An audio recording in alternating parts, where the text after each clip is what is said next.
It seems like everywhere you look these days, people are talking about the global economy and, well, one of the biggest stories has got to be India, right? I mean, it's just incredible when you look at the projections for growth and you realize what a powerhouse it's becoming. It really is. McKinsey, for example, they're projecting that by 2050, India could actually account for 16% of global consumption. Wow, 16%. That's a huge chunk. It is. It's a significant shift, and it's something that, Yeah. everyone's trying to understand, what's driving this, what are the implications, and that's really what we're going to delve into today. Yeah, exactly. So we've got this really interesting chart book here that we're going to be referencing called the Ionic Chartbook Consumption Boom India. Hmm.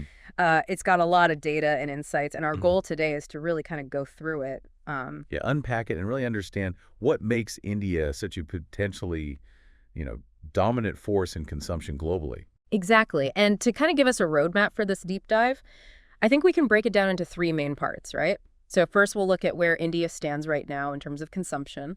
What's the current landscape? Right. Then we'll dig into the factors that are fueling this incredible growth. What are the engines behind this boom? Exactly. And finally, we'll explore some of the emerging trends and opportunities that are coming out of this. What are the sectors to watch? Where are the exciting developments happening? Yeah, absolutely. I think that's a great structure. Okay, so let's jump right into it then. Let's talk about the current state of consumption in India.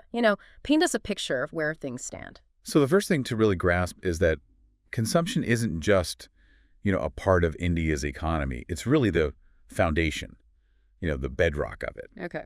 In 2024, consumption actually made up a whopping 56% of India's GDP. And not only that, it's the fastest growing part of the entire economy. 56%, I mean, that's a really dominant share, isn't it? It is. Yeah, and to put that in perspective, China, a country that we often compare India to, their consumption in 2023 was around 39% of GDP. Oh, wow. So that's a significant difference. Yeah, it really highlights how much more consumption-led India's economy is right now. Okay, so we're already seeing consumption playing this massive role, and it's growing rapidly.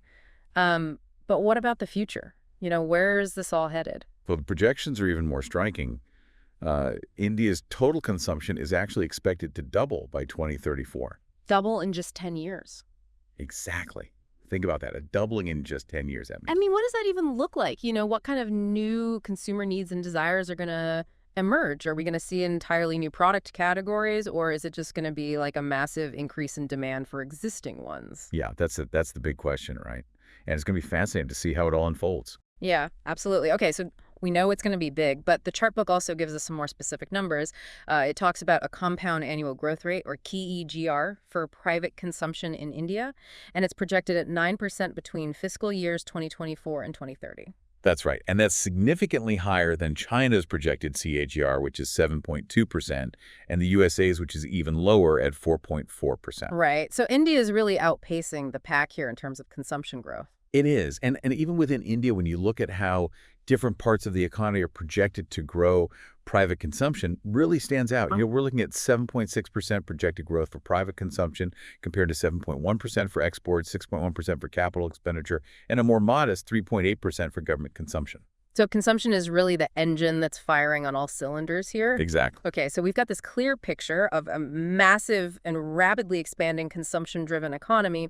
But now let's try to understand what's actually powering this expansion. What are the underlying forces at play here? Right. So one significant factor is the way Indian households are changing. Okay, While household growth is actually outpacing overall population growth, which means that more and more nuclear families are being formed. Right. And this nuclearization is a really key driver of consumption because you have all these new individual households, each with their own demand for goods and services. That makes sense. More households means more spending across the board, from housing and utilities to, everyday necessities and discretionary items. Exactly. Okay, so that's one piece of the puzzle, but are there other kind of fundamental shifts happening that are contributing to this boom? Oh, absolutely. Another massive factor is demographics, in particular, India's workforce. Okay. You see, India is projected to become the global leader in workforce growth, and by 2050, it's estimated that 1 in every 5 working-age people worldwide will be Indian. Wow, 1 in 5. That's incredible. It is, and this is what's often referred to as a demographic dividend. Mm. You have this huge surge in the working-age population, which means greater earning potential and ultimately higher levels of consumption. Right. I mean, more people working, more people earning, more people spending. It's pretty straightforward equation. Yeah, exactly. And the chart book actually gives us some really stark numbers to illustrate this. They're projecting an increase of 859 million in India's working population between 2023 and 2050. 859 million. Yeah, and when you compare that to the projected changes in other countries, it's really striking. The U.S., for example, is only projected to add 156 million workers in the same period, while Japan, the Eurozone, and even China are actually expected to see declines in their working populations. So India is really in a unique position here. It is, and this demographic advantage is a huge driver of its consumption boom. Okay, so we've got this expanding workforce, but what about the financial resources? Do people have the savings and the income to actually fuel this level of consumption? That's a great question, and the chart book points to something really remarkable. India's aggregate gross domestic savings over the next 25 years are projected to be 10 times the total savings accumulated in the past 25 years. 10 times, that's almost unimaginable. I mean, we're talking about going from $3 trillion in aggregate gross domestic savings in fiscal year 97 to a projected $103 trillion in fiscal year 47. Exactly, and that's a tremendous amount of potential capital that could be channeled into consumption. It really signals this huge financial firepower that's building up. Yeah, and the chart book actually draws this really interesting parallel to what happened in the United States. During a period of strong per capita income growth in the U.S., consumption spending increased tenfold. Oh, wow. So the implication is that as India's per capita income continues to rise, we could see a similar explosive growth in consumption. Right, so it's not just about the sheer number of consumers, it's also about their increasing purchasing power. Exactly. Okay, so we've got this, expanding workforce, rising incomes, growing savings. It all seems to be pointing towards this sustained consumption growth, but it's not just happening organically, right? I mean, are there any government policies that are playing a role in this as well? Oh, absolutely. Government policies are definitely having a significant impact. And the chart book specifically highlights the recent tax cuts that were implemented. Those tax cuts amounted to 1 lakh crore. Right, and I remember when those were announced, there was a lot of talk about how they were going to stimulate the economy, but how exactly do they translate into increased consumption? Well, the idea is that by putting more money back in people's pockets, they'll have more disposable income to spend. And the chart book estimates that these tax cuts could actually drive an incremental 3.3 lakh crore in consumption. Wow, so that's a multiplier effect of over 3, right? Yeah, exactly. They're estimating a multiplier of 3.33x based on a marginal propensity to consume, or MPC, of around 0.7. I always find it fascinating how these seemingly, abstract policy decisions can have such a tangible ripple effect throughout the economy. It is, and they're even projecting that these tax cuts could boost India's overall GDP by a full 1%. So it seems like we've got this really powerful combination of factors at play here, right? We've got favorable demographics, rising incomes, increasing savings, and these supportive government policies all kind of working together to fuel this consumption boom. Exactly. It's this perfect storm of factors that are creating this really unique opportunity in India. Okay, so now that we have a good understanding of the big picture, let's zoom in a bit and talk about the specifics. With all this increased spending, where exactly is the money going? Which sectors are seeing the most significant growth?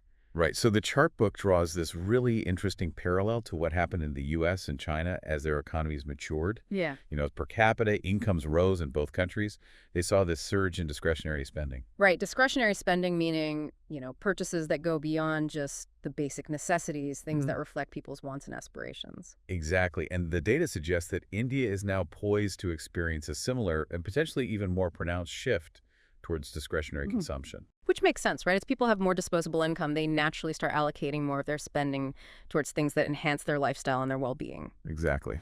Okay, so can we get a bit more granular here? What are some of the fastest growing categories within discretionary consumption? Sure. Well, consumer electronics is definitely one of the leaders. They're projecting a compound annual growth rate of 14.1% between fiscal years 2024 and 2027.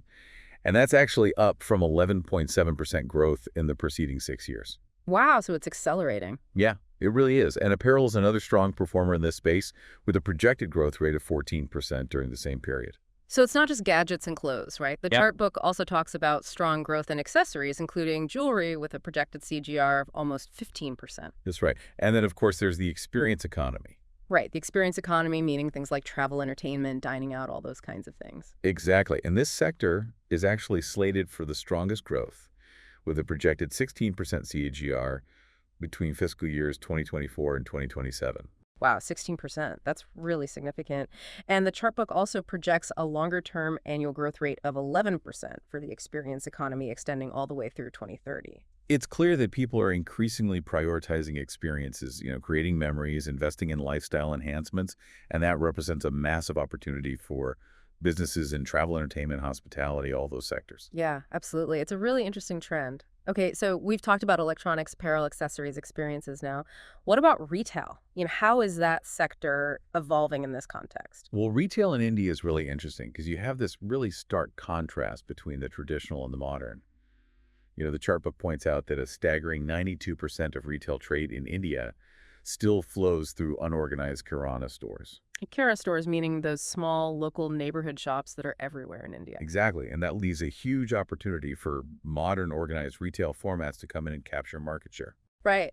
But with such a strong, deeply rooted network of Kirana stores, what are the biggest hurdles for modern retail to overcome? I mean, is it just about price and convenience, or are there other factors at play? Well, price and convenience are definitely important, but there are also cultural factors. Yeah. People have a lot of trust in their local kirana stores, and then there are also logistical challenges in reaching India's vast and diverse population. Yeah, that makes sense. So it's not going to be an easy task for modern retail to just come in and take over. No, but the potential is definitely there. I mean, when you compare India's modern trade penetration of just 6% to figures like 32% in the U.S. and over 75% in the U.K., China, and Japan, you can see how much room there is for growth. Right. And the same applies to online retail as well, right? Absolutely. Online retail in India currently accounts for just around 2% of the total retail market compared to much higher percentages in those other countries. So we can definitely expect to see a lot of evolution in India's retail landscape in the coming years. Yeah, I think that's a safe bet. Okay, so we've talked about retail. Let's shift gears a bit and talk about entertainment. How are people spending their leisure time and their money, and how is that sector transforming? Well, the entertainment sector is undergoing some pretty dramatic changes. The traditional forms of entertainment are being complemented and in some cases even surpassed by newer digital-first segments. Okay, so give us some examples. Well, online gaming events and over-the-top or OTT media services are really emerging as the key drivers of growth in this space. Right, and the chart book actually gives us some really big numbers here. They're projecting a total expansion of $762 billion in the media and entertainment sector between 2023 and 2026, and online gaming alone is projected to account for $301 billion of that growth. $301 billion, that's a huge chunk of the pie. It is, and live events are also projected to grow significantly by $55 billion and OTT platforms by $167 billion during that same period. It seems like digital consumption is really taking over in India's entertainment landscape. Yeah, it's a major trend, and the chart book actually provides a breakdown of that $762 billion growth across different segments. So, digital in general, animation and VFX television films, they're all making significant contributions. Right, so it's not just about one or two specific areas. It's really this broad shift towards digital entertainment. Exactly. Okay, so we've talked about a lot of different sectors and trends. Now I want to talk about a specific demographic group that's really important in this story, and that's Gen Z. India has this incredibly large and influential young population, and they're already starting to shape the consumption landscape in a big way. Absolutely. India actually has more Gen Z individuals than the entire population of the United States. Wow, that's incredible. And their spending power is only going to increase as they get older, right? Exactly. And by 2035, it's projected that every second rupee spent in India will come from a Gen Zer. Every second rupee, that's mind-boggling. It is. And their total spending is expected to reach $2 trillion, which is just massive. I mean, businesses really need to start paying attention to this demographic and understanding their needs and preferences. They absolutely do, because Gen Z is not just a large group. They're also very different from previous generations in terms of their consumption patterns, their values, their priorities. Right, so companies can't just rely on the same old strategies. They need to adapt and innovate if they want to capture this market. Exactly. Okay, so can we get a bit more specific about Gen Z's consumption habits? Where are they spending their money? Sure. The chart book actually provides a breakdown of Gen Z's share in overall consumption across different categories. And it's really interesting. They account for nearly half of all spending in fashion and lifestyle travel and vacation beauty and personal care. Wow, nearly half. That's huge. It is. And the actual spending figures are substantial too. $45 billion annually on fashion, $75 billion on travel experiences, $30 billion on beauty and personal care products. And they're also a significant part of the spending in packaged food and beverages and consumer tech devices. Right? Even in eating out and ordering in, while their overall spending amount might be smaller, their share of consumption in that category is close to 50%, which shows how engaged they are in that space. Yeah. So they're definitely a force to be reckoned with. Absolutely. Okay, so we've talked about a lot of different aspects of consumption now. I want to touch on a really interesting point that the Chartbook makes about discretionary spending distribution. Oh, yeah. This is fascinating. It basically reveals a pattern that's reminiscent of the Pareto principle, the 80-20 rule. Right. And the data shows that in India, the top 10% of consumers actually account for 67% of all discretionary spending. 67%. So the vast majority of discretionary spending is concentrated in a very small segment of the population. Exactly. And this is a really important insight for businesses, particularly those that are focused on higher value goods and services. Right, because it highlights where the purchasing power is. Yeah. And it also raises some interesting questions about income inequality and the potential for broader-based consumption growth. That's a good point, because the Chartbook shows that the middle segment of the population accounts for just 23% of discretionary spending, and the mass segment is negligible. Right. So there's this really stark contrast between the top and the bottom. Yeah, and it creates this unique set of challenges and opportunities for businesses that are trying to tap into the Indian consumption boom. Absolutely. Companies need to carefully consider who they're targeting and how they're going to reach them. Okay, so as we wrap up this deep dive, I think it's safe to say that India's consumption boom is not just a prediction, it's a reality. Yeah. It's a major economic transformation that's already happening, and it's being driven by this powerful combination of demographic shifts, rising incomes, and evolving consumer preferences. Exactly. And Gen Z is playing a particularly important role in shaping this new landscape. Absolutely. And the sheer scale of the opportunity here is just immense, not only for businesses, but also for understanding India's future trajectory. Yeah, it's a fascinating story to watch unfold. And it really leaves you thinking about the future, with such a large portion of retail still being unorganized and the top 10% of consumers driving so much of the discretionary spending. What kind of innovative business models or technological solutions are going to emerge to capture this next wave of Indian consumption? Yeah, that's the big question, and it's going to be really interesting to see how it all plays out. Absolutely. Well, I think that's a great place to leave it for today. It's been a really fascinating discussion, and I hope our listeners have enjoyed this deep dive into the Indian consumption boom. Yeah, thanks for having me. It's been a pleasure. It's been great talking to you. Likewise. All right, everyone, thanks for listening, and we'll see you next time.